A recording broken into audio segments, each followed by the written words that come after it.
नमस्कार बच्चों, मैं जीडी सर स्वागत करता हूं आपका अपने चैनल लर्न विथ जीडी पर।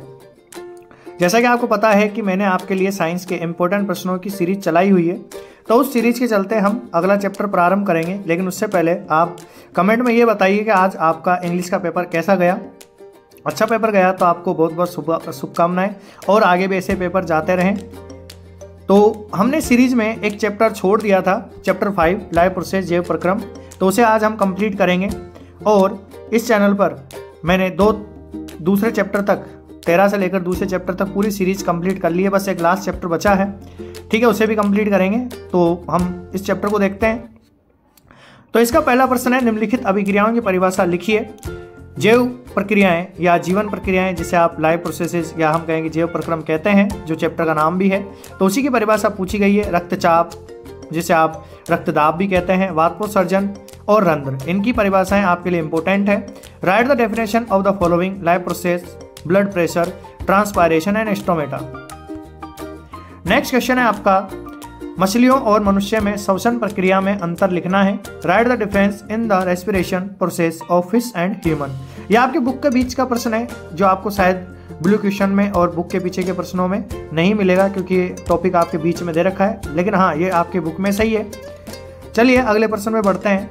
यदि पौधों में स्टोमेटा अर्थात रंध्र बंद हो जाए तो क्या होगा। और एक मनुष्य का क्वेश्चन है, यदि किडनी काम करना बंद कर दे तो क्या होगा।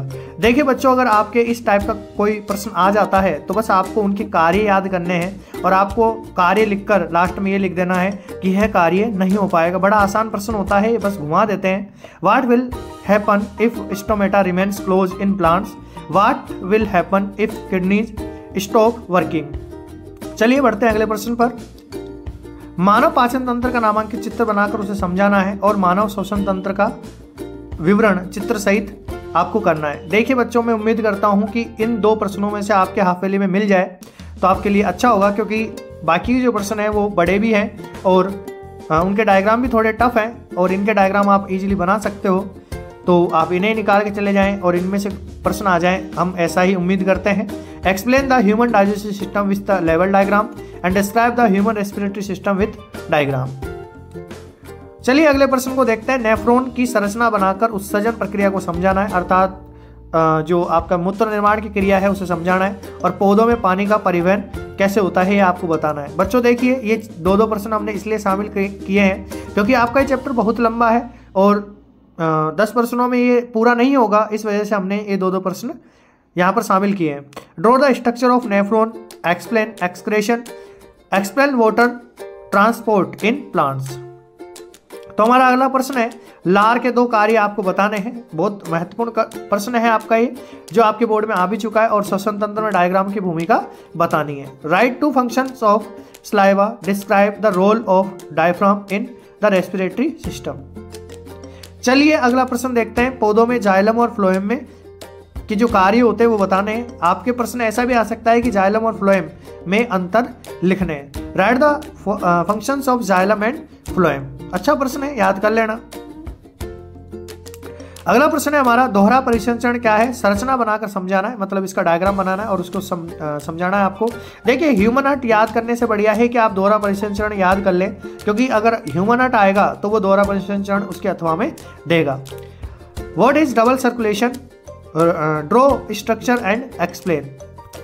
चलिए बढ़ते हैं अगले प्रश्न पर। और अगला प्रश्न है हमारा, आंतों में अर्थात छोटी आंत जो होती है उसमें विलाई या आप जिसे सूक्ष्म रसांकुर कहते हैं, उसका क्या कार्य है। What is function of villi in small intestine. हमारे जो पाचन तंत्र होता है उसे पूरा नहीं पूछा जाता, बल्कि उसके संबंधित छोटे छोटे प्रश्न पूछे जाते हैं, उनमें से यह भी एक अच्छा प्रश्न है।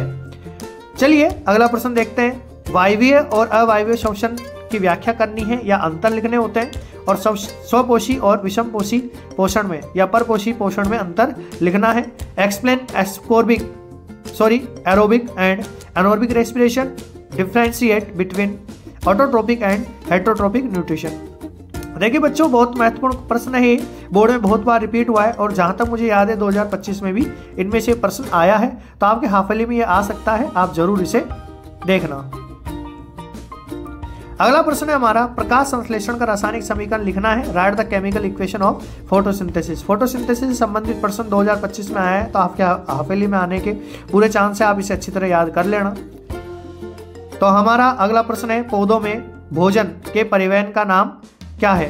तो आपके सॉरी बच्चों, ये प्रश्न थोड़ा अलग टाइप हुआ है। ये आपसे प्रश्न पूछा जाता है, पौधों में भोजन का परिवहन अर्थात जो प्रकाश संश्लेषण होता है उसमें भोजन किस तरह से पादप के विभिन्न भागों में पहुंचता है। What is the name of food transport tissue. तो यहाँ पे केवल टिश्यू का नाम पूछा है, आपको इसका पूरा वर्णन याद करना है।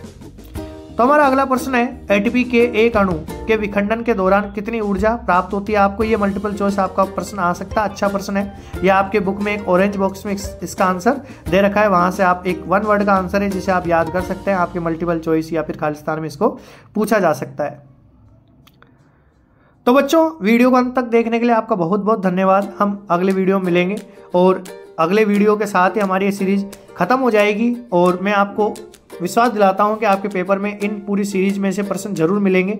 अगर आपने पूरी सीरीज नहीं देखी है तो आप शुरू से इस सीरीज के वीडियो को देख सकते हैं और एक रात में इन प्रश्नों को पढ़कर अगले दिन की पेपर की अच्छी तरह तैयारी कर सकते हैं। वैसे भी आपका पेपर जो आपका 1 बजे का टाइम है तो उसके अनुसार है, तो आप सुबह भी अगर बैठते हैं तो ये सारे प्रश्न आराम से तैयार हो जाएंगे और इनमें से अगर आपके प्रश्न आ जाता है तो मुझे बहुत खुशी होगी और कम पढ़ के भी आप अच्छे नंबर ला पाएंगे। तो मिलते हैं अगले वीडियो में। धन्यवाद, थैंक यू।